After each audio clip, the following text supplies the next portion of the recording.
Welcome to She Rolls Rogue, where it's no gi, no rules, no apologies. And today we have Paeton Olejniczak. You got it. Oh, yes.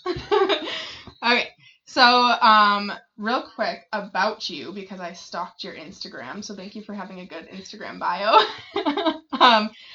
2-time IBJJF no gi world champion. Is that blue belt? That was at blue, yeah. Both at blue? Same day. Oh, dang. So weight class and then an open. Oh, shit. Okay, cool. 2-time IBJJF Pan American no gi champ. I think one was blue and one was purple, if Okay. I'm remembering right. My memory is not the best, though, so don't quote me on it. And then 2-time IBJJF American national champ. Also blue. No gi? Gi and no gi. Okay, perfect. IBJJF Gi World silver and bronze medalist. Not the bride yet. Always the bridesmaid on that one, but we're trying. We're working on it. We'll go back again in a couple months and keep at it. So. Sweet. And then most recently, our words are hard today. Our under 68 kilo women's champ at Malice in Wonderland here at Underground. And she also does MMA and Muay Thai, which I saw that knockout video. I seriously, I stalked you, and I looked at Ray. I'm like, she's terrifying. It's been a few years now, retired fighter. But yeah, I had a good run at amateur, 2-2. So I wish the record was a little bit better. But then started doing the runs at IBJJF and trying to go after all those big tournaments, and just had a blast, and just never really went back into the striking enough to really get back into it. But now that I'm getting a little bit older, I'm okay with that. We'll stick with the jiu-jitsu. Right. And she is now, because we haven't said what your belt rank is newly promoted. It's been a couple of months, right? I've been a brown belt for a little over a year now. Okay. Yep, I just got my second stripe after this tournament, actually. Oh, so congrats! halfway, which is exciting and also terrifying. Congrats. Well deserved. Yeah. After the run at Malice, it was super impressive. So we're definitely going to talk about that today. Mm-hmm. But I want to take us back to how you got into jiu-jitsu to begin with. Because here you are, like, you have all these accolades, and you just won Malice and everything. $750 for the women. It was pretty impressive. And she got a crown and a pocket watch. So super cool. But where did you get into jiu-jitsu? How did you get into jiu-jitsu? Was it striking first, then jiu-jitsu? Like, what's the story? Yeah. So it's actually really interesting. So when I was growing up, my dad actually did jiu-jitsu long time ago, like little kid. So he'd come home and, teach me things, and I always had a blast with it, but I never had time to really get into it myself. I danced since I was 4. I played softball since I was 8. Both of those basically all the way through high school. And so just never had time. You just run out of time to do all the things you're interested in. And I always wanted to try, though. So after I got through college and I started, working full time, I was sitting all the time and was not really working out, started gaining weight. And I was like, okay, this isn't acceptable. And I had always been in sports. So I was really looking for something to get back into, not into the running. I'm not into just go to the normal gym and create your own workout. I was always in sports with a coach, and so I just never clicked for me. So I was actually thinking about doing something martial arts because I'd always wanted to, never had time, and so was going to just get into something, whether it was taekwondo or whatever, and decided might as well actually learn how to defend myself in something a little more applicable than just learning movements. And so legitimately just Googled an MMA gym and ended up finding the best place ever to train, and just started everything all at once. So it wasn't jiu-jitsu or Muay Thai or anything first. I tried all the classes. We had 3 days for free that we could try, so I did all 3 days. I think at the end of the 3rd day I signed up and had already bought a gi. I was 100% in. I was like, this is great. It was so much fun. Everybody was so nice. It was intimidating, of course, being a woman in a male dominated sport is something that you have to have a little bit of grit and determination to stick through. But everybody at the gym was so great and so welcoming. So it really wasn't, it was the physical nature of it, getting past that, because I'd never been in touching a sport. People. Yes, that was so strange. I tell people when they come in for their first classes all the time, especially women, because they're like, oh, I don't know if I want to be that close to someone, and it's like totally understandable. My first day, I did kickboxing first, and then the second class was jujitsu, and I actually went and put on a long sleeve, like, turtleneck zip up shirt on, and I was partnered with another female too, but I was just like so uncomfortable. How did you get a long sleeve on after kickboxing? Is what I want to know. Yeah, it wasn't spandex, so that helped. Okay, got it. But I just remember being like so uncomfortable with being that close to another person, because you're not really that close to anyone other than, you know, your close friends if you're giving them a hug or something. Right. And so I like to tell people that story, because especially now, like, I don't care. Like, once you're in it, you realize it's not that weird. Like, no one's really thinking about it because you're so worried about not trying to die that Right. you don't have time to worry about that. But that's where I started. I started with, I didn't even want like my arms exposed touching another woman who was also new at the time. So so I just stumbled in and really never looked back. I'm one of those people that I'm all in or I'm all out. So as soon as I started training and I knew I liked it, I was doing all of the classes we had, and then I think a couple of months in, I did my first tournament, because again, if I'm going to do it, I want to see if I'm good at it. So as soon as I kind of started picking stuff up, I'm like, let's go test it, and then got into fighting for the similar reasons. Like, I'm training, I might as well go see if I'm good at it. And so just never looked back, really. That is a blast. How old were you when you started? I think I was 26. Okay. I'm really bad at math. 2018, I think, middle of April 2018 was when I first started. Yeah, so I didn't start when I was young by any means. I wish I would have. We say that every time. I think everybody does. Yeah, like everybody's like, oh, I wish I would have started when I was younger. 8 years. It's been just over 8, yeah. So 5 minutes later. I did it, guys. But I think you gotta start wherever you are, starting wherever you are, regardless of the age that you are. And if it's something that you really want to do, it's such a good skill to learn that today is better than any other time. If that's all you've got. So yeah, for sure. No, that's really good advice, because a lot of questions people have, like people that know me, and I'm sure you guys too, they'll be like, well, am I too old to start? And I'm like, no, you'll be too old if you start tomorrow, so you should start today. Today is better, yeah. I'm old in jiu-jitsu grandma. I don't know if any of you guys are familiar. That's right. She's the one that made me start. You met her? I met her at some of the big tournaments she's always been at. I think she's off of a lot of the platforms now. I think she's trying to enjoy her life instead of social media, which is completely reasonable. But she was an inspiration to so many people. Yeah. Yep. So you're legitimately never too old. Yeah, for sure. Was that a different gym than where you're at now? No, I've been in the same gym the whole time. Yeah. So it's Resurgence. Resurgence MMA. But Wonderland too? Under Wonderland and Carlson Gracie. Yep. Okay, perfect. Because the gi patches, I was like, wait a minute, are they like together? Like, yeah, we're under Wonderland and then Wonderland under Carlson Gracie. Okay. We're a Carlson Gracie affiliate now as well. Cool. And where is Resurgence at? It's in Appleton, Wisconsin. Okay, cool. There's a couple gyms in Appleton, right? There's a few, yeah. There's one like right across the highway. There's a couple other ones that are around the area. Some have come, some have gone, some are still there. So we continue to just keep getting bigger, which is really cool to see. Yeah. So we're well established in the Appleton area for sure. Cool. Yeah, and you guys had a nice little group of women come down, and all of them dogs. Like, we really do have a great group of women, and we train. A lot of us train with the men a lot. I know some gyms, a lot of the women will train more with other women, and if that's what you're comfortable with and that's what keeps you on the mats, I think that's great. Right. We have a lot of women that really like to compete and kind of just have that like dog mentality and I'm gonna win, and so we train with men a lot, and so I think that gives us a little bit of an edge in competition a lot as well, because we are always weaker and have to kind of figure out, be more technical to be able to kind of compensate for that with the men in our gyms.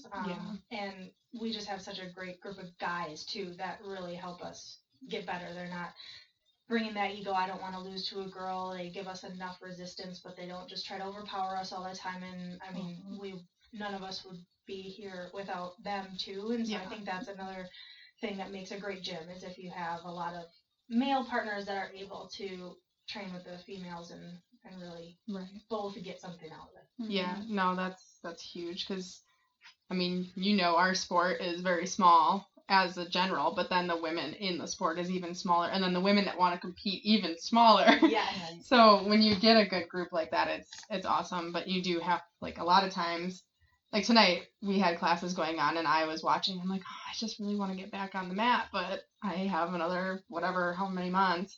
But I would have been the only female. I'm like, but I like rolling with him. I was there. Yeah, well, yeah, I you were would have there. jumped on. You weren't training. So I wasn't didn't training because it wasn't my, but I would. Sorry. But I would have. I will always jump on if there's another woman there. Yeah.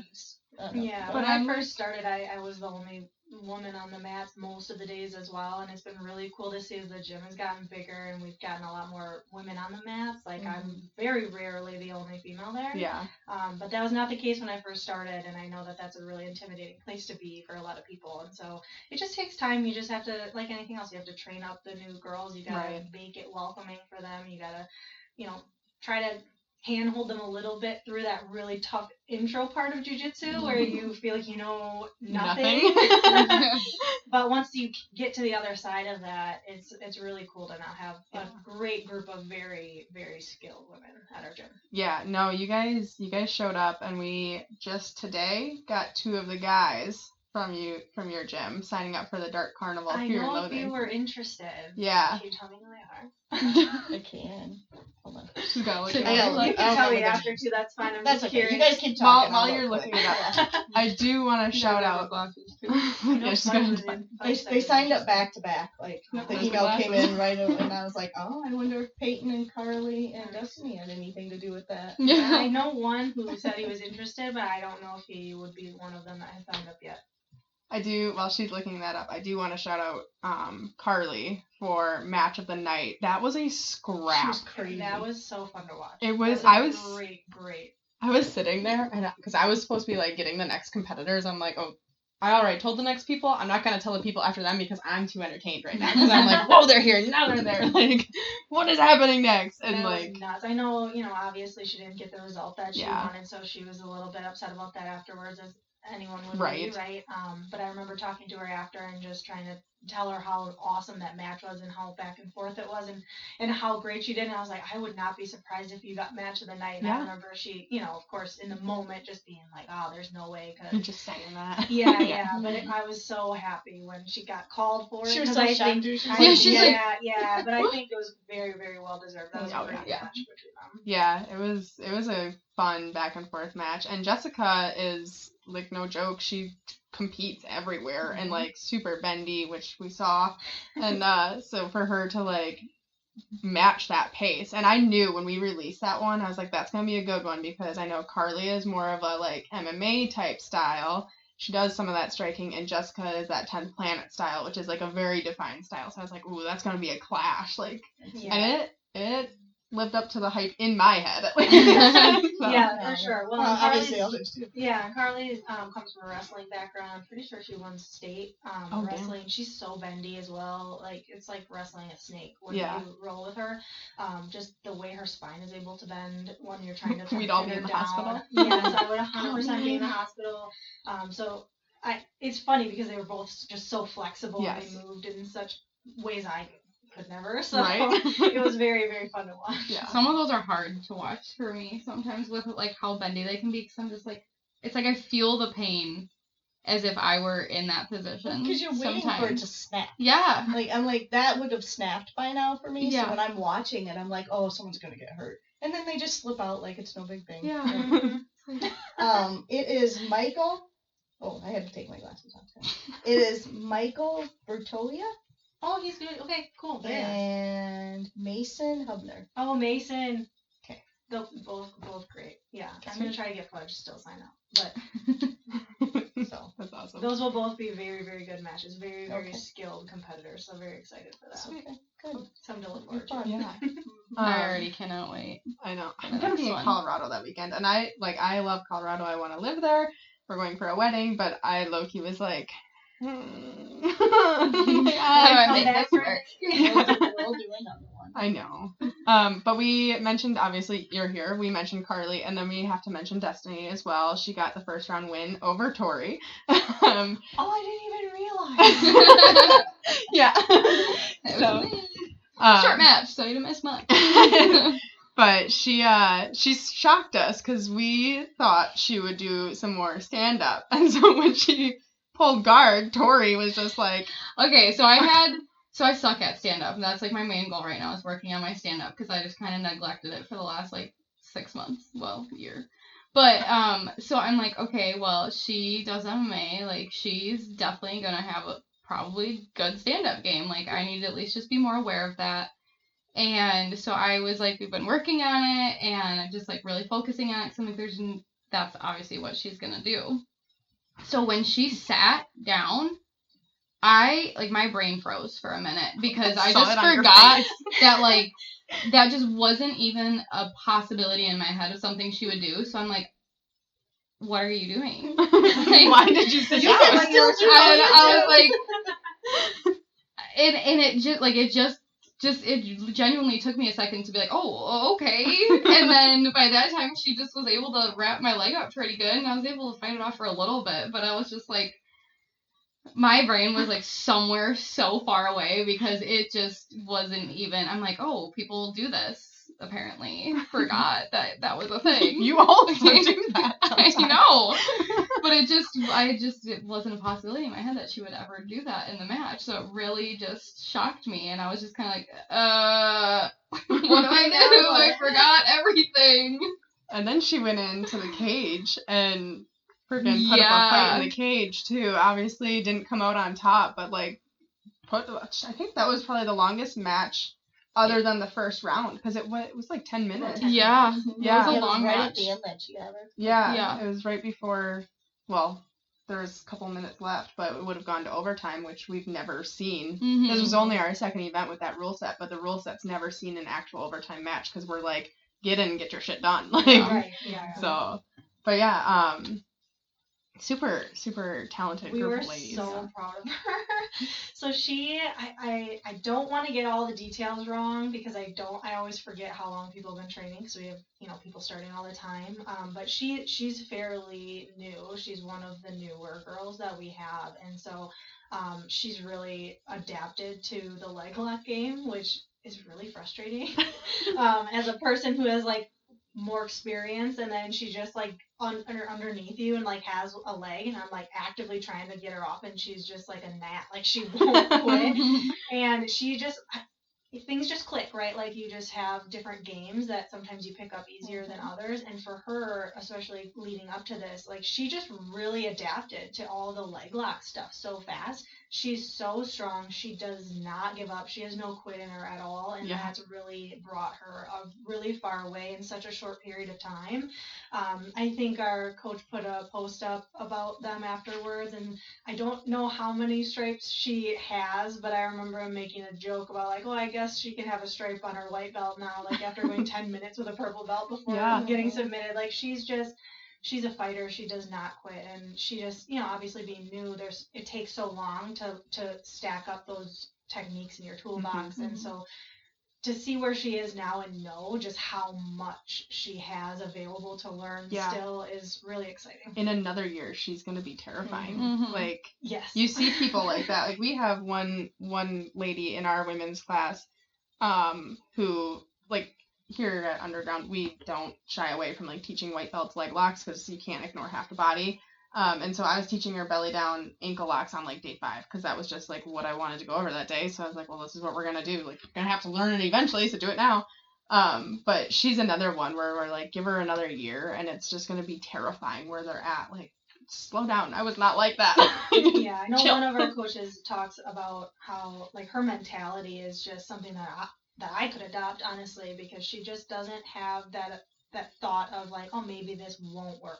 Yeah. Like, if you just tell her to do something, she's just like, yep, and just sends it. And got it. I always question so much that sometimes it kind of takes me back a couple steps from where I need to be, because I'm just, well, I don't know, like, what if it doesn't work, and then this happens or that happens, and she just does not have that block. Like, she just has so much confidence in, like, okay, that's what I need to do, just do it. I think she had a coach tell her to do something at a tournament for the first time. She'd never done it before, and like did it in the tournament in the moment. Like, just having that mentality is gonna bring her far. That's cool. Speaking of questioning things, our favorite video that you have posted after Malice is the Yeah. guard passing. I think it has like almost 80,000 views on it, which Yeah. to little old me on Instagram No, that's is, like, huge. crazy to me. Yeah. So yeah, that's been a fun one. I don't understand algorithms, so I'll post something that I think is like funny, and then it'll get like 1,000 views, and then I post something like that, and then I'm like, I don't know what it likes about it, but it likes Yeah. it. We had that because we do on the She Rolls Rogue Instagram page, we do a post every day. And so I think I did like a mat lesson, which is usually our like Saturday post. And it was me at a Grappling Industries. I took a knee to the face and I turned around and faced her because they stopped it because I'm bleeding.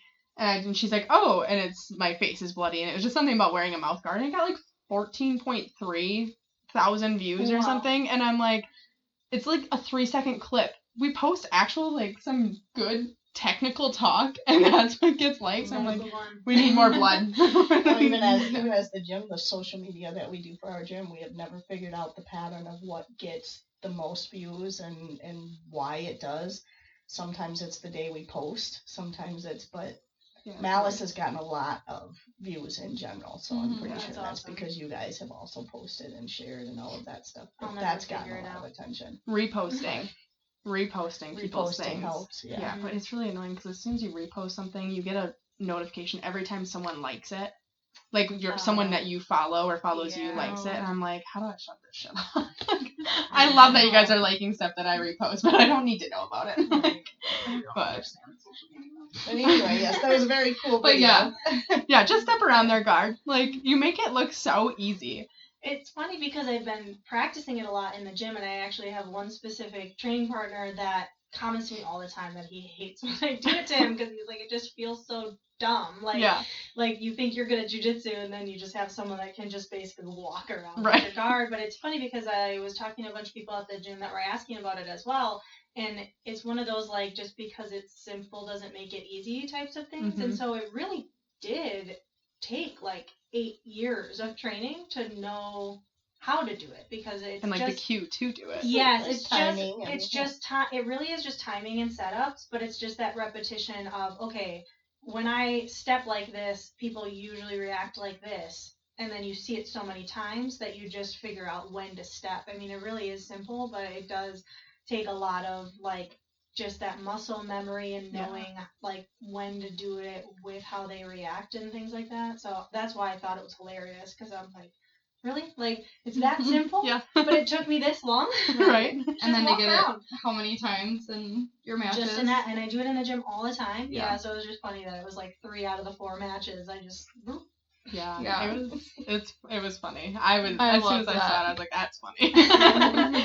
I was like, that was my one question. I was like, how did that feel in the moment after every time, like, oh my god, I did it again, and another one, and another one. I'm like that.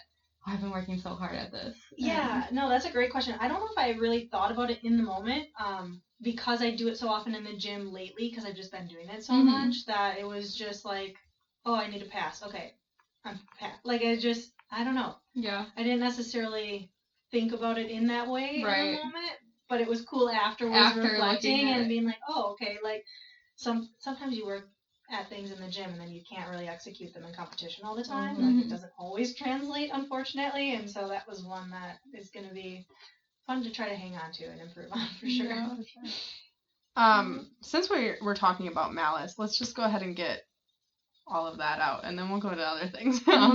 Just so that we don't have to like circle back. But if I remember correctly, you were one of the first handful of ladies to sign up. If I remember correctly. I think we were like a bunch of us were like the last day. Okay. Because Carly, shout out to Carly because she spawned all of this pretty much. She like signed up pretty early, I think. Yeah. And then someone, I can't remember which one of us at some point, it might have been Gia who ended up having to pull out Okay. for some family things that were going on. But she messaged in the group of a bunch of us and was like, oh, it's closing. There's only so many spots left. And so we're all chatting in there trying to figure out, like, who's going to go, who's not going to sign up. Like, And we had 2 other girls that we were like kind of on the fence. I think one actually did sign up and then had to pull out as well. So we could have had potentially up to 5-6 girls just from our gym here. So I think Carly signed up fairly early, and then the rest of us were like scrambling trying to get in before everything filled up. Yeah, it was. It happened fast. It happened fast. Like we said the day of, like we thought maybe 6 women we'd have to supplement with men, like 'cause you never know. There hasn't been something, especially pit or mat, cage, pit, like that just isn't what a lot of people have. We're blessed to have that here. So you haven't seen a tournament of that style, and so we're like, oh, like how are people gonna feel about it? Like, are we gonna have to supplement? And then there's a Midwest women's grappling group on Instagram that I'm a part of, so I started spamming it in there. And I'm pretty sure that's probably how Carly maybe saw it, because I think she's in that group. But yeah, it was like Minnesota, Iowa, Michigan, Illinois, of course Wisconsin, and I'm just like, okay. I think we had more people. Well, we had northern Wisconsin, but we had more people from northern Wisconsin and then outside of the state than we did locally. Yeah, that's crazy. Which is weird. Yeah, I think we only had a couple people that didn't have to travel. I think the closest came from like an hour away. And there's gyms like all right in this area too. Like there's McWanago. There's Milwaukee. Milwaukee is 40 minutes away. Madison is Hannah, who won the over, she's from Madison. So I think she was one of the like closest competitors to us. And then obviously, right in our backyard, Tori and I live 30 seconds down the road. But it was cool to see how quick it came about. But that was gonna be my question: is how did you hear about it? Was it through Carly? I think it was. I think she posted it. We've got a group. I think actually now that is just the women that train. We never really had that before. We've just put it in like a bigger group. But then there's also like fight team chat. So we've got a couple different avenues to spread information to like different groups of people within the gym, depending on what you do and what you're interested in. And so I think it got posted in one of those and just kind of spawned from there. The Alice in Wonderland theme kind of got us a little bit because I personally love Alice in Wonderland. I was very excited. And then the fact that we got the rash guards was super cool. And then the fact that their names were on them was cool. And so that already got us. And then the post with the crown and the pocket watch, I almost got more excited about that than the I remember you saying that. Yeah, I was like, I want that. It was engraved and like, I don't know, I like mechanical stuff. So like just being able to see the gears on the inside, like it was just something very unique and very cool. And then obviously the cash prize is cool too. I mean, when I got my stripe the last week, my coach was like, having a little spiel in the class about the tournament and whatever, and that I won. And then he's like, "You're still in the hole, though." And I was like, "For sure." Like traveling to the big tournaments like Vegas and Texas, and traveling all over the place, like it's cool to just have a little bit of it come back. Like something. Not just paying hundreds of dollars to go somewhere. It's expensive. It's very expensive. Yes. Yeah, it's so expensive. So I want to talk about the day of, and then I know Tori's got some questions about leading up to the day of. But your first round match, we made the matches kind of based on like age, weight, rank, trying to like give that first round a little bit more of like an even match, and then after that it was like, well, you're shit out of luck who you draw. Like we're literally pulling names out of a bucket. So your first match you had against a newly promoted to black belt. How did you feel about that one? Because what did you end up getting her in? It was like a smother? Smother. Yeah, it was a smother. My favorites. Oh, she plays dirty. I love a smother. Well, so quick side note about the smother. You told me muffle in the mini interview. I think I said wrist lock. Wrist lock. That's what it was. I almost said smother, but then I was like, that's mean. I'm gonna go with wrist lock, which isn't much better. But no, I love the smother tap mostly because when I went to Worlds years ago, I went to a seminar with Gordon Ryan, and so Danaher and Helena and Marigali, I think, and they were all teaching, and one of the things that Gordon taught was the smother tap, but like a very like technical setup, obviously, and I did it the next day at Worlds, and so ever since then I've just loved it. I try to do it only on my friends. I don't do it in the gym to people I don't know super well because it's just not very nice. But it is so effective, especially I feel like I am very confident in my mount. I feel like I have like a very like heavy, very controlled mount, and so it's just a nice added thing to be able to do from there. So yeah, as soon as I was able to pass and get over to guard, I was able to get her face enough into my shoulder that I didn't even have the arm control, and I was like, well, I think this isn't tight enough. We're just gonna sit here for a second and wait. Full send. Full send. Full send, yeah.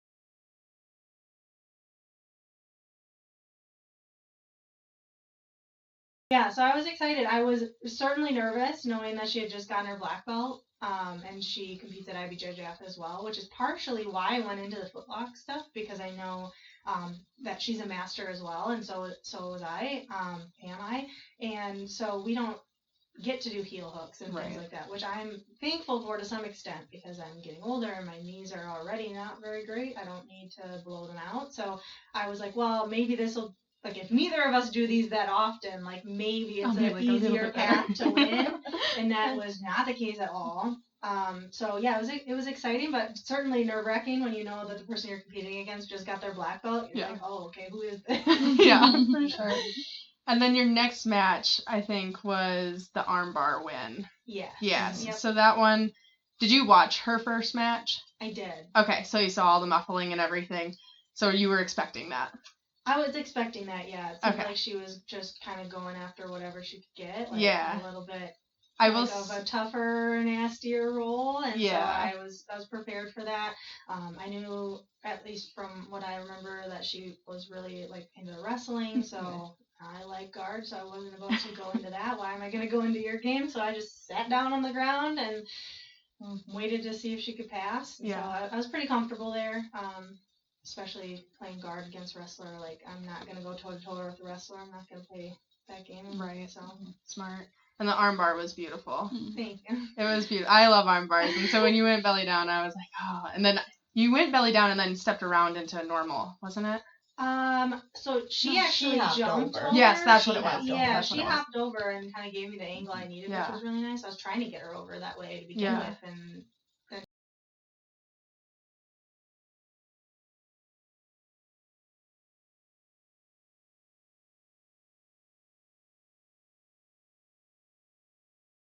she stepped over.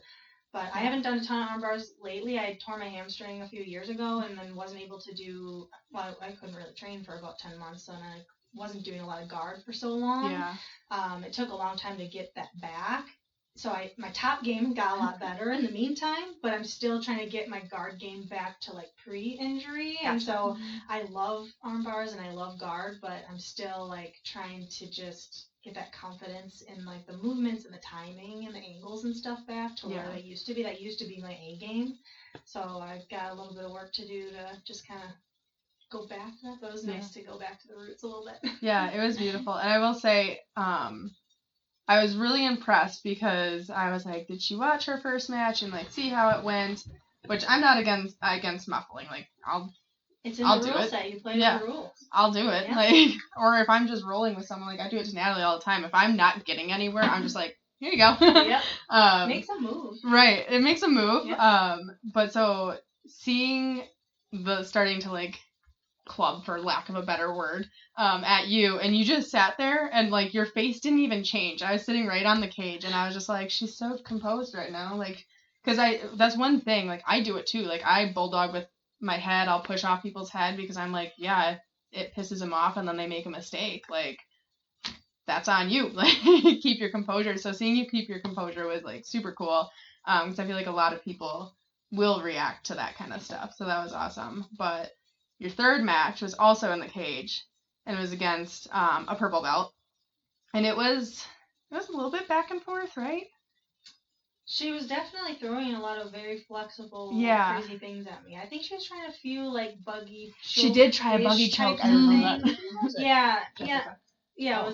with Jessica. So she was trying to set up those types of things. I never got to a point where I felt like any of them were like tighter finish, but she was, trying to throw curveballs at me the whole time for sure. Thankfully, I have one of the American Nationals finals that I won was with a buggy choke, so I'm at least familiar with it, and we do have some people in the gym that do them, so I know enough how to keep myself safe if I know I'm gonna try to go for something like that. But yeah, I mean, it was a decently long match. I think that one was close to 5 minutes before I was able to really get a good established position, so it was a good back and forth match for a while, And then you end up finishing with the choke, the rear naked choke.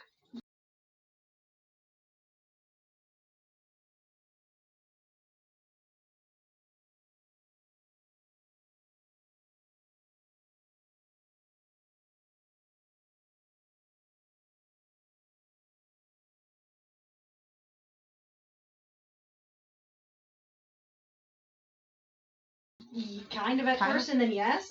Yeah. That was a weird one, too.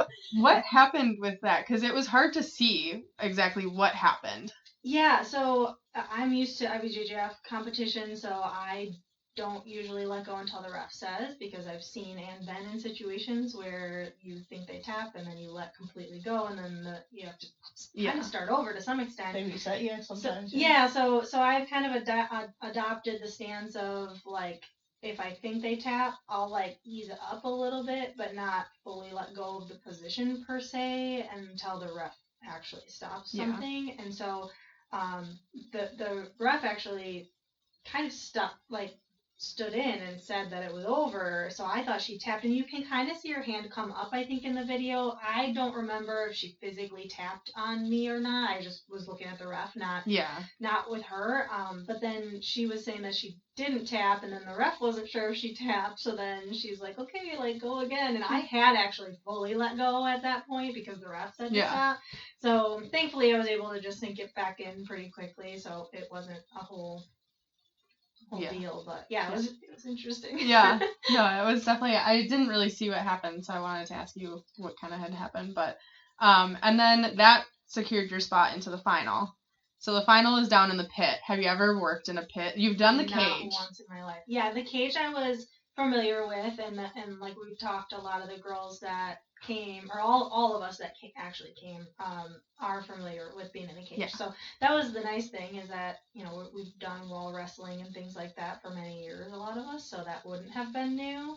But the pit I had never stepped foot in before, so that was a unique experience for sure. The angled wall gets ya. The corners really get ya. I was so stuck in the corner. The corners are hard, and they can be good and bad for you, because like if you get stuck in a corner, it's really easy to shoot your hips up to hit triangles. We'll bring him up again. Alex Doja. I asked him on Saturday if he'll be on the podcast. He said no. He said he doesn't really do that. He's like, maybe for like 15 minutes. But he hits triangles from anywhere. So off of those corners, he's just throwing triangles. The biggest moment in that match is you did the whole, I'm going to kick you back. I'm sick of being down in this corner. Get out of here. And Mel Iverson is a very established competitor as well, and a brown belt as well, out of Seraphin. So I was excited to see that match, because I was like, ooh, this is going to be a good one. So for you guys to be in the finals, it was super good. But when you were able to push her back, that kind of reset the tone. But then she climbed up on the wall to try to get to your back. What was going through your head at that moment? When she was climbing behind me? Yeah.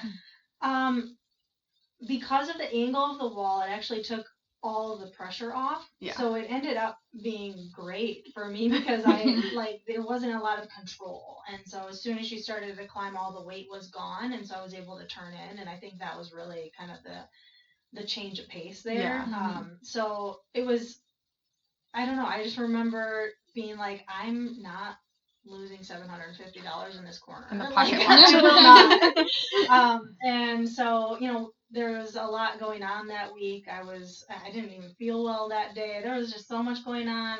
We talked a little bit prior, like my boyfriend had just had surgery on Wednesday. Like there was so much going on, and I remember just sitting in the corner and being like, you're not losing like this. Like, not today. of all days. So yeah, it was a cool experience. But yeah, as soon as the pressure let up, I knew like I just needed to make a move and try to turn the tables. Yeah. And thankfully was able to do so. And it was another rear naked choke, correct? Yes. Okay. Yep. That's what I thought.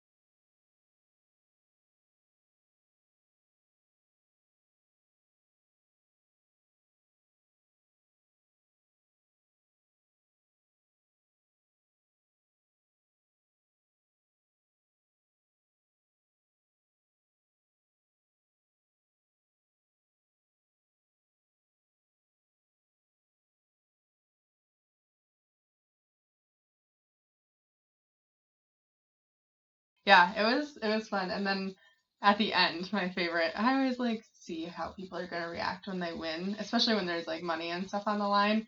And you hit the mat, and I was like, yes. And then you went running to your corner. Who was over in that corner? Because I think your mom was on the other side, correct? Yeah, my mom was on the other side, but basically almost my entire team was in the corner. Okay. So I think Carly was also on the side where my mom was, which I didn't even realize at the time. Yeah. But yeah, both of my coaches and then a couple of my teammates were also over there. So it was cool that they were all in the corner that I ended up winning into. Yeah. So they were just right there, able to see everything. But I've had a few comments from people about the fact that I actually reacted when I won, because most of the time, if I win, I'm just like, okay, cool, I did what I came here to do, and it's not a big deal. But I think just all the emotions of everything else that were going into the week, and it was just such a big relief at the end to finally be like, okay, I did the thing, and like the stress is over, and we can just move on. I think it was just like a really big emotional release I don't usually have when I win. I'm just very calm and chill most of the time anyways, and so most of the time when I win, it's like, okay, cool. Where's my medal now? Yeah, so that's probably the most like emotional reaction I've probably ever had winning. No, it was cool. It was cool to see you go to your corner, and then your mom was so fun to listen to all day because she's so nervous. She was, and was she saying Ollie? Oli. Mm-hmm. That's what it was. Because I heard her a couple times. She's like, "Come on, Oli! Come on, Oli!" Softball nickname. Back in the day, so it's stuck. Nice. No, she's a sweet human. We love her. She's very nice. I think she adopted. No, I'm gonna forget her name. Jessica. Oh, did she? Oh. Yeah, she adopted Jessica in the parking lot. That is funny. I could see that. Cool.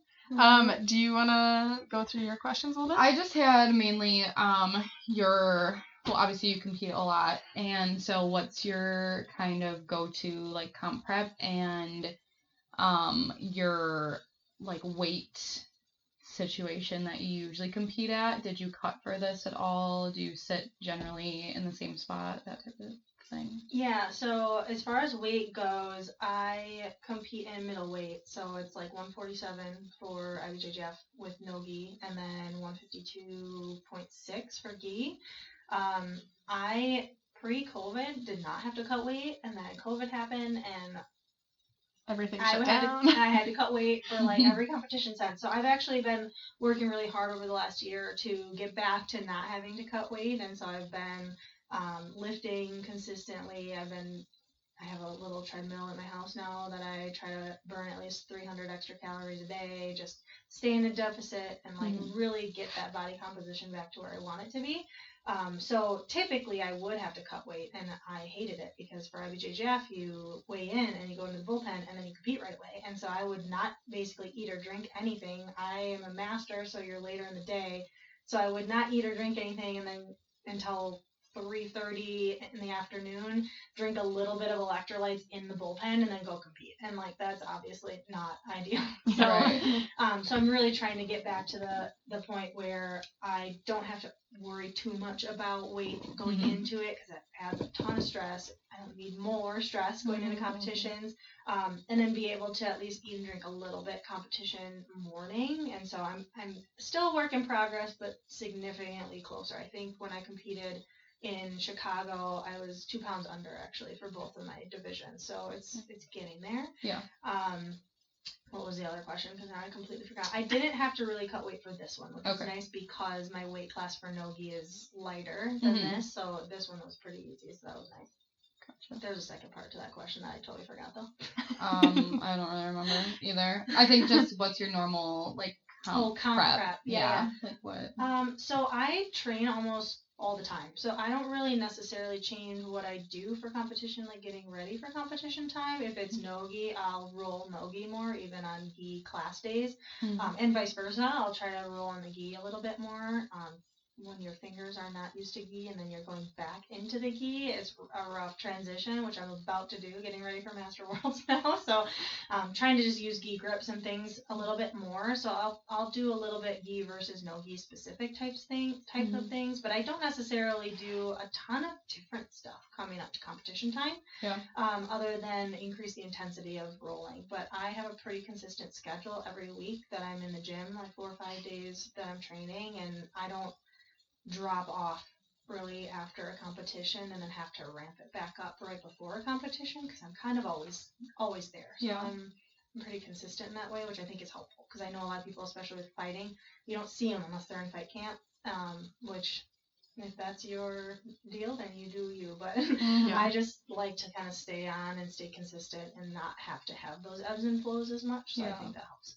It keeps you ready for if things pop up too, so that you're not just like, oh, there's like this thing that I want to do, or like you get asked to step in for something, you're just always ready and on the go, which is we said it was it Dark Carnival? Yeah, it was Dark Carnival. We added a women's super fight in like the night before. And they took it on less than 24 hours notice, and we're like, that's a badass thing to do, like to just be like, oh, guess I'm competing tomorrow, like. Yeah, that's to know that you're ready enough is always it's kind of a badass thing. So yeah, and when you in my opinion, which is only one opinion, so maybe it's not. Hey, there's no apologies on this. But you can't really working on new things when you're getting ready for a competition. Like when you're coming up to a competition, you're trying to sharpen your A game and B game. I'm not going to be working on something that I am completely new at and trying to get better at a month or two before a competition. And so if that's the only time you're training, then you're not really building those additional skills. Yeah. You're just doing your normal skills over and over again. And so I think being consistent allows the time in between those to really learn the new thing or some game that maybe you're not as good at and you need time to rep it. Like right before a big competition is not that time. No. So being consistent helps with that as well. For sure. Yeah. I think those were my main questions. Do you remember yours? Yeah. Okay. It goes back to Malice. So was there anyone, were you paying attention first of all to who was signing up? Or did you go into it completely blind? I did look a little bit, only because I just wanted to know if I had a chance to potentially do well, and then there was so much going on around this time that I was really on the fence. We knew that his surgery was going to be on Wednesday, and so I even talked to him beforehand. I'm like, I don't know if I really want to leave you, it was just so much emotion around that time that I just didn't know if it was a great time, but he of course was like, no, you should do it. So I did end up signing up, but I was keeping an eye on who was signing up. I didn't do a ton of research into everyone, so there were some people that have accolades I didn't even know about until afterwards. And so that's what I was going to ask. Was there anybody that you were hoping you were going to be able to go against, or anybody that you were like, oh shit, that's going to be a tough match? Yeah, I knew. The three of us right at the end, I knew all three of us would have been a really good match. So I knew we would probably be in the top three if we didn't get knocked out, like in the first round. The first round was brutal. I kept telling her, especially Destiny being so new, she's like, oh, I'm so new, I don't know if I even have a chance. And I'm like, the way that this is set up makes it so anyone kind of does have a chance, because the first round is the most comparable and a bunch of people could get knocked out. So it's like, you can't think like that. You have just as good of a chance as anyone else here. And then she came out and killed it. So, but I knew a couple of the girls. So Lily Byer and I competed, I think, when we were white belts. And really? Yeah. Okay. So we haven't competed since then, and I know she's been doing really well, and she's a brown belt now too. So Mm-hmm. I was intrigued if we were going to be able to compete against each other, but I can't say I was like hoping to per se, like especially in competition, I want the easiest path there, you know what I mean? And so it was cool to see the three of us at the end, because I think that it was definitely like three of the most competitive girls that were there. So that would have been a fun, like, nostalgic throwback. Yeah. But our styles would both be so different now. Oh, yeah. I have no idea how that match would be. It would have been interesting. It would have been Yeah. interesting for sure. Yeah. So she's very flowy and jumpy and like flying triangles and back takes. Yeah, didn't she like jump on someone's back? She did just back take. Yeah, It was an awesome back sick. take. I missed it. I was sad. I heard the commotion. I didn't actually see it in person. Yeah, it was a pretty good back take. But no, that would be a fun match to see you and her, because she's super fun to roll with, just in general, because she's just like constantly like here and here and here. I'm like, where the fuck are you going? Like, stop it! Like, just sit still. Let me do something. Yeah. I always tell her, I'm always like, I'm sorry, I'm not flowy, because I'm much more of a pressure player, and I work on my flow, but I'm not naturally a flowy person. So she forces me to be a little flowy, but then I'll stall, and I'll like. Oh, sorry. I'm trying to get back. Like stressing her. Sorry, that's just how I roll. So, yeah, that would have been interesting. And then I knew, I watched a bunch of Mel's matches, so I knew that was going to be a tough one. Mm-hmm. She was just going after the legs the whole time. So my entire goal was to just not let her on the legs. But the pit changes that. I wanted to be able to walk out of here. Yeah. So.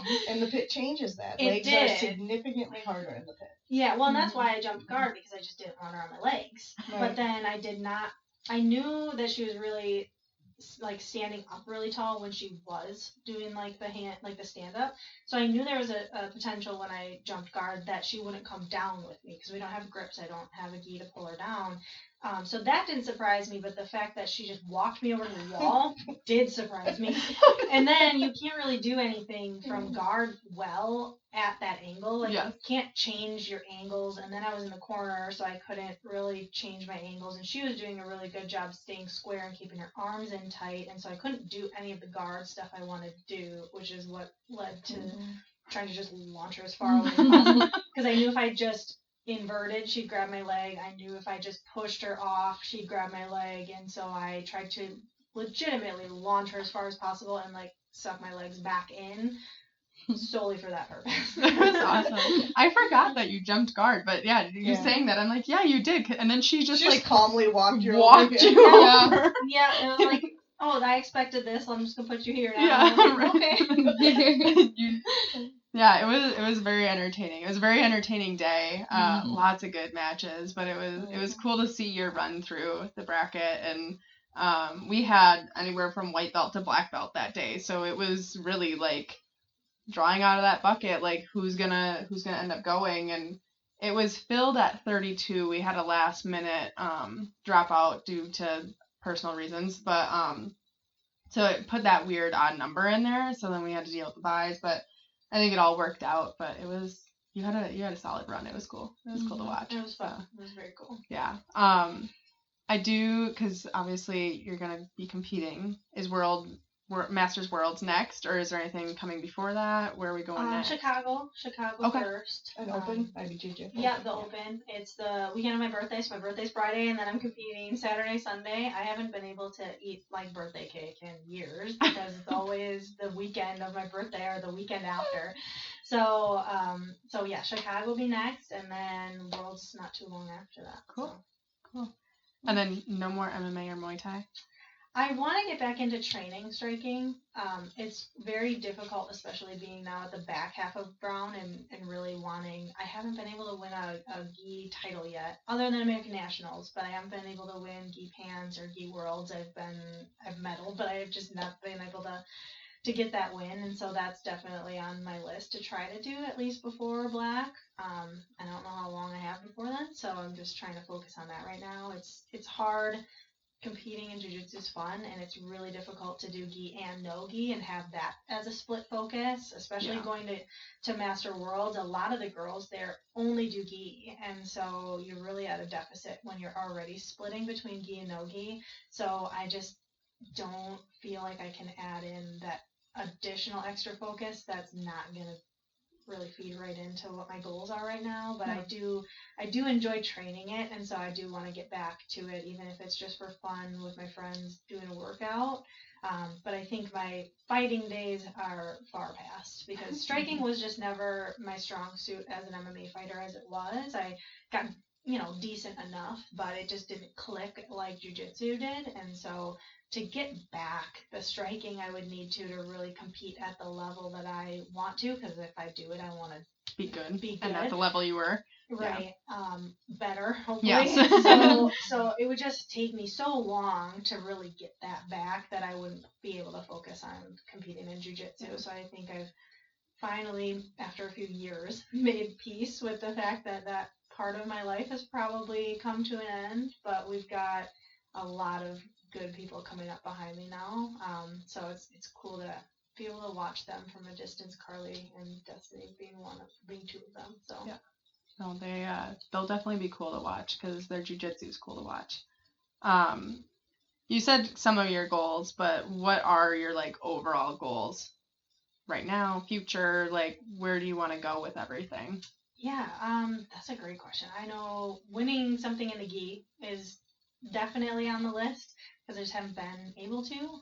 But I'm still competing in a lot of the no-gi competitions as well. So I'm just trying to win as much as I can before black belt. I'll still compete at black belt as well. But that, It opens it up to it. It just feels less pressure, because you have promotions on a time schedule versus accolade schedule, and so it just feels like you can kind of do whatever you want to do once you get to that point. So I'll still compete for sure, but I also would like to balance family life and other things with training, where right now it's very heavy hardcore into just training and competing a lot. And so finding some balance in that long term would be great. And in the meantime, I'm just enjoying helping all the people that are at the gym that I know, also want to maybe do some of the things that I've done over the last few years, and just be able to support them and give them any tips and help that I can in the interim. Do you guys have a women's program? Not specifically, no. I know it's been kind of on the I don't want to say the list, but just the potential. But we have such a good culture in our gym that we don't necessarily want to make women feel like they should only do the women's only class. But I know some people that don't train yet look for those women's only classes because it's intimidating. And so I know it's been a conversation that's been open and kind of gone back and forth a little bit. So I don't know if it's something that'll come down the road, but now we have a lot of women in the regular classes too. So I think that's helped when we do get a new woman in. It doesn't seem as intimidating, because we do have multiple women and girls, so kids too. I know one of our young kids that her birthday is coming up, she'll be 15. She was really sad she couldn't sign up, and so she's hoping that someday she'll be able to compete too. She gives me a run for my money already, so I mean, it would be a blast to have her here. So we've got even younger kids that train with us that I think help with that appearance when you first come in. Okay, there's a teenage girl that also trains with these people. It can't be that bad, right? Yeah, no, for sure. Sure. Do you do any coaching? No, I'm not a coach right now. I'd love to in the future, but I think it just depends on the opportunity, and I'm focused on competing right now. Yeah. And I know, as much as I don't like it, it really is true. If you're a competitor and a fighter, you have to be selfish, and to be a good coach, you really have to be selfless. And so that's a really hard combination to do both at the same time. Absolutely. Yeah, it's coaching and being a competitor at the same time is hard, because Tori and I went to Miami ADCC together, and I was competing in the advanced bracket and the intermediate bracket, and she was competing in the beginner bracket. And it was one of those things where I was like, okay, I'm also competing, so there's a chance that I might not be able to coach you. But we had other people down there that we knew from other gyms, and so some of the guys, I was just like, hey, I might be competing. Can you please jump in her coach's chair if you guys don't have anyone? So people are really open to that. But I know Ken has said that. He wants to lead from the front and compete, right? That's important to him. Yeah. But he's also bouncing around and often doesn't get to warm up. Yes. They call him as he's coaching somebody else or something like that. Yeah. But he's comfortable losing. He's okay with that because his priority is the coaching. The competition is secondary. If your priority is competition, you're going to have a hard time coaching. Yeah, and our coaches have a hard time with that too. Yeah, one of them is still actively a professional fighter, and then we've got, but he'll compete at some of the tournaments too, but then we've got other coaches that will be competing at the same time. I think last year, Chicago Spring Open, we didn't have any of our actual coaches that were able to come, and so I'll step in and like help in competition wise. I just don't, I don't coach like classes at the gym or anything. And so none of them were around, and so I ended up coaching 2 of our teammates from Milwaukee at our Wonderland gym, and then 2 that trained with me, and that was the first time I had ever done that and then competed in the same day as like the only person to really be there, and it was a very stressful day. I really didn't get to think about my own competition until all of them were done. So it's definitely a lot. So shout out to the people that do that regularly. Right. It's a lot. Even beyond the actual comp day though, when you are a coach, you tend to have to sit back and even for me personally, if it's a even number of people on the mat, I step back because I let them work, and so that if that impacts my own training, I'm not too worried about competition at this stage of my life, so it's fine. But it definitely, if that's your goal, you're gonna have to just be selfish. Yeah. And I don't really like to call it selfish. I don't think you're being selfish, but you kind of have to. You have to. Whatever you call it. Yeah. And most people around you will like respect it too, especially like if you like tell your training partners like, hey, like I've got this coming up, I need you to start here with me. Good training partners are gonna be like, yeah, that's fine. Like, yeah, we have the best team ever. I have multiple people that I asked to do 10-minute rounds with me to get ready for this because I knew it was a possibility. Yeah. I was hoping it would happen. Yeah. I knew it was possible, and so reluctantly, a lot of them were very good about giving me 10-minute rounds multiple times. So yeah, we have a really supportive team, which is really great, especially when we've got groups that are coming up to a competition and working on specific things. We're always helping each other out. And so although we're out there competing by ourselves, we are by no means there only because of ourselves. I mean, the coaches and all of our teammates, we wouldn't be able to train without them, right? Right. You need another person to be able to train. And so the training partners behind the scenes, even if those people don't ever compete, are 100% part of that process and those wins as well. Yeah, helping getting people ready, because I mean you have the grappling dummies, but they're not fighting you back. Like they're not giving you the pressure. You're just whipping them around. Like, and if you're winning high level comps using a grappling dummy, like please teach us your ways. Like what are you taking? Like, obviously taking something, but yeah, no, having a supportive team around you is a huge part of it. Everything. Yeah, and so it's cool to hear that you've been at your gym for your entire career, because I feel like nowadays you don't see that a whole lot because there's gyms popping up everywhere. Yeah. So it's like, well, so and so trains here, so I'm gonna go over there, but now I'm gonna go over here. So there is that. So it's really cool that you guys have that culture there where you've been able to stay there the entire time and continue to build the team and everything. It says a lot about the gym. Yeah, that was one thing that was a big goal of mine, was that I wanted to be a black belt from start to finish. I did not know one thing from anywhere else before I started there. Obviously, I've gone to seminars and learned a lot from our professor in Carlson Gracie directly as well, but I have only trained there for my entire jiu-jitsu career and don't plan on going anywhere else. So that's awesome. Yeah, that's awesome. I guess we're at an hour already. This is what when you were like, how long? I'm like, 45 minutes to like an hour, but sometimes like we get yapping and it's hard to stop. But I guess one last thing, unless you guys have anything to add, what's your advice for women getting into the sport, whether it's striking or jiu-jitsu in general, just combat sports? Yeah, I mean, obviously, we all know it can be really intimidating. The first day I went, I told you about my jiu-jitsu experience. I put on a long sleeve shirt because I was so nervous and uncomfortable. During the kickboxing portion, I was partnered on the same bag as basically a stereotypical person that you think you're going to run into. Like, he was about a head taller than me, massive, like, lots of muscles, like tribal tattoo, like the whole 9 yards. Oh, Like not the the tribal person, tattoo. yeah, like the person that you think is gonna be everyone in an MMA gym that is gonna be like scary and intimidating is who I was partnered with, and he was like the nicest guy, also learning from like ground zero with me, and so ended up being one of my great friends there for many years while he was still training there.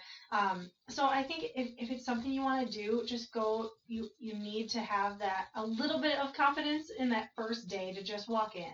Even the men are intimidated to walk in the first day. If I had $1 for every time I heard someone be like, "Oh yeah, I'm gonna totally show up and do that," and then never came, We'd be rich. we would be rich. And so just know every single person on the mat has been you, and if you're in a good gym with a good environment, they'll be welcoming and they will help you and they will know that you're new and they will try to do everything they can to make your experience a great experience. And if that's not your experience on day one, go try another gym, because not every gym is created equally, unfortunately, and so the cultures are going to be different. So go find somewhere that is welcoming and that you do feel comfortable going into. And so it's just that first day, I promise. It's like the hardest thing is just to go in the first day.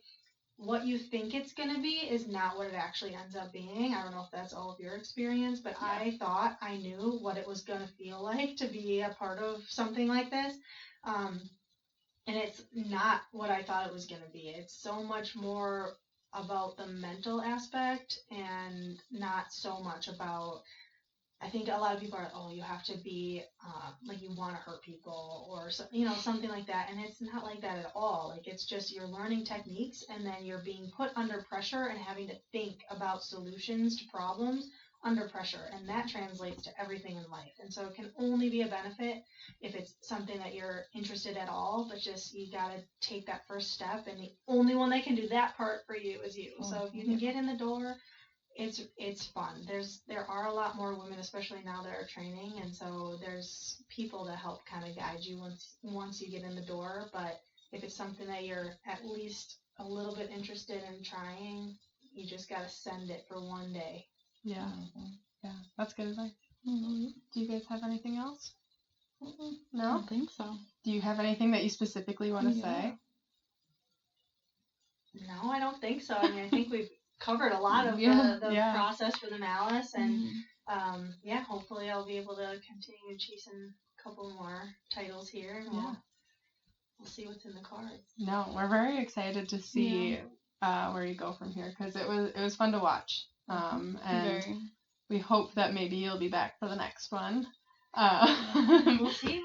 It was a blast. I would love to do more things like this. It's just, fitting them in between other competitions and life is really, really challenging. I mean, like I said, this one was at like a terrible time for me, but we made it work. It was fun. And honestly, part of the reason I wanted to do it too is just, it was something just for the girls at the gym. And we did have, like I said, up to potentially 5-6 girls that were maybe going to do it. And so part of why I was excited to do it was just, it was something fun for a bunch of the girls in the gym to go do together and have just that experience with a women's only competition with the team. And so that was a really cool experience to do. So would love to do it again, and hopefully some of those that were on the fence are not able to make it this time would be able to come join us for the next one. No, it'd be fun to have you guys back. So cool. Well, I think that's it. So on that note, I guess I'm gonna remind you guys to always. You're not gonna do your rapid fire? We did the rapid fire. You did her rapid fire already. That's right. I'll do it again, because I haven't posted our Tap In Tuesday. Okay, never mind. I'm not going to remind you guys to always roll rogue. We'll do that in a second. I was going to say. Would you rather? I didn't hear the rapid fire, so. Because I was running around all day. Well, I was busy. Putting mini mics in everyone's face. I had some admin stuff to do, so I didn't get to see it. I know, I'm sorry. Okay, well, we're going to give you different answers this time. Well, that'll make it really switch them up. And then we'll know who our real listeners are. If you guys made it this far. Would you rather gi or no gi? I enjoy doing both, but I've come to love no gi more recently. My mom said I need to stop saying perfect after people's answers. You do always say perfect. I know. Customer service. Oh no, it's hard. Would you rather win by points or submission? Submission. What is your favorite submission? Well, I said wrist lock last time, but smaller is Smothered up there, so maybe we'll go Smother this time. Okay. Only the people that really listen will know. Yeah. They're both good. Would you rather wrestle or pull guard? Guard. And then would you rather train in the morning or afternoon? I'm gonna throw a couple new ones at you. Oh, afternoon for sure, not a morning person. You don't want me in there in the morning. I think our morning classes are at 10, and when I would go to them once in a while, even that, I was like, my body doesn't. It's not not awake awake yet. yet. Like, what is this? That's funny. Would you rather train / compete with music or without music? During the training or like before the competition? During the competition and during training. With. That is one thing. The women were a lot more quiet than the men, but when we did the Dark Carnival with the men, there was so much grunting and like groaning, heavy breathing. And I'm I don't like, know groaning like can we please put some music on or It something? was a Or very, that? very quiet, and I remember before the competition, there was like an Alice in Wonderland like themed music going on, and I was like, "This is great." And then during the competition, I'm like, "It's so quiet." Yeah. We're trying to find the balance between we want you to be able to It hear is your hard, coaches. yeah, And so if the music is up too loud, then you can't hear your coaches. for sure. But if there's no music, then you can hear people breathing, and Yes. that's a little awkward. So we'll maybe find the balance on that one. Trial and error. Yeah. All right. Would you rather compete? Because you had some sick braids on Saturday. Yeah. Would you rather compete with braids or just like ponytail? So I'm growing my undercut out right now, which Okay. is part of why I did the braids. I did the braids when I would fight, just to keep the hair out of the way. Most of the time when I compete, I would just put it in a ponytail and then braid the end of my ponytail. But my undercut is only like this long right now, and it does not stay in, so it drives me insane when I train. It just keeps falling out all the time. And I do not like having to mess with my hair while I'm competing. I already have enough stress about everything else, and so I decided to go back to the fighting roots and get it braided, and it was great. I didn't have to worry about anything, and I actually just took them out like a day or two ago. Do you have it professionally done? Yeah. Oh. Mm-hmm. I think that was the most fun thing about the final is you both had like the sickest hair, and Yeah. Yeah, she everybody had some was just cool like, sideways ones into the Yeah. big one. Yeah, Yeah. that was cool. it was fun. Any other would you rather? I'm trying to think. Would you rather be known as scrappy or technical? Or technically That's scrappy. a hard one. I think I would go technical only because my nature is to just be like, I try to be really relaxed and in the moment so I can think, and I feel like that would fit that more. Mm-hmm. That's a tough one though, but I think I'd probably go technical if I had to choose. I always forget about that one, but I we always did that one in the beginning. Yeah, and I that's a like good that one. one because Made me think. it's hard. That was a hard one. See, yeah. It was all the way until the end. I did so good. All right. I don't know if I've got any other would you rather. Natalie and I did one, and she puts her hair. She was showers. asking me what my favorite music was. It was. She always rolls with her hair wet because she doesn't It like when it's in her It face. stays better. So if you put it in the Tips. pony when it's I like wet, that. and you put your I think I would whatever want on. to Yeah. It shave stays my on. head if my hair was wet going into starting to be No, sweating. it's so much better. Ugh. So much better. That feeling though of like when your hair is wet and then you start to get hot and it feels like you have like a radiation of heat coming from your head. Yeah, I guess it's just personal. Like all of it is sensory, right? And we all have our personal. Yeah. For me, I got way too the much sensory of hair that's dry, that starts to get wet and starts to come, or starts to get sweaty and starts to come off. Yeah, now I'm getting serious about this. It feels disgusting to me. I can't stand it. So I try to shower before I come, so my hair is wet and pulled back. I don't know what it is. That's a good tip. I will Well, like I shower said with but my not wash undercut, my I always hair. have the ponytail really low right now because that's the only way it fits. But then the top hairs don't Fall out. reach, so then they fall out and they're always stuck to my face. I hate So that I'm feeling. still, it's a work in progress trying to figure out like what hairstyle works right now, which is why I paid someone to just Do it. do it for me. Hairstyle And is it hard breaks though, but less, it too. is It interesting breaks to less see when it's wet. other like professional women what hairstyles they do, because when I first started, I would always do like braids like how you have, but then They fall my out hair's so not quick. super long, But there were so many times where if I just had them like that, where I would be like pinning my own hair to the mat and I couldn't move out of the position, or somebody else's I like, swear, pinning my, the and I'm guys like, see the ponytail and they're like, yeah, let me put my knee on that. Yeah, just kneel on yeah, it. or Move. same I like dare just, you. just the one ponytail with the one braid, but then it was like same situations. Now I do like just the stupid little bun on the top, just I a do. little. I did the And bun it for a long just- time, and I liked the bun. I would braid it and then put it in a bun, but now my hair's too long, so if I braid it and I put it in the bun just falls out. So like the tail is still in there, but the bun is like unraveled and it looks ridiculous. So yeah, I just quit and I usually just do high pony and then braid it, and it still gets smelt on half the time. But the low one's worse because it gets under my own back. And Yes. And then you're like stuff. this. Oh, there's All of us nothing worse. just did it. There's nothing worse though, All in especially there. when you're like working Yeah. and you're like, oh, I'm actually gonna like move, and then you're stuck. And you're like, are you? Yes. And you can't just be like, hey, hold on, I'm on my own hair. You I mean, you just could, about but- to be able to kick up for a triangle Yeah. or something, and you can't Like move 'cause you're- invert, and you're just like Yeah, I stuck. don't know how like the Finnegra girls have like the extra long ponytails that they braid, and Helena with the like her hair's just out. I think it's just like if you're that much better than everybody else, then Right. you don't have to worry Yeah. about it. That's the only thing I can think of. Yeah, Because watching her, and her hair is long, and she's just got And them she's just both. got it like here, and it's still down I'm to here. like, yeah, you Yeah. must just really have to know what you're doing, and it just doesn't even Faze phase you. Yeah. Because Oh, to be on that level, I wish. yeah, life Um, goals. seriously. Last one. Would you rather train in long sleeve, short sleeve, Oh. shorts, or spats? Short sleeve rash guard and spats. I do train in shorts sometimes, but it is different. It's almost like whatever you do often is like what you need to compete in because you get sweatier in shorts like directly, and so it's slipperier. Mm-hmm. So if you're not used to that, it can be a problem. I also just don't like getting that burn on my knees and stuff, so I don't train in shorts often.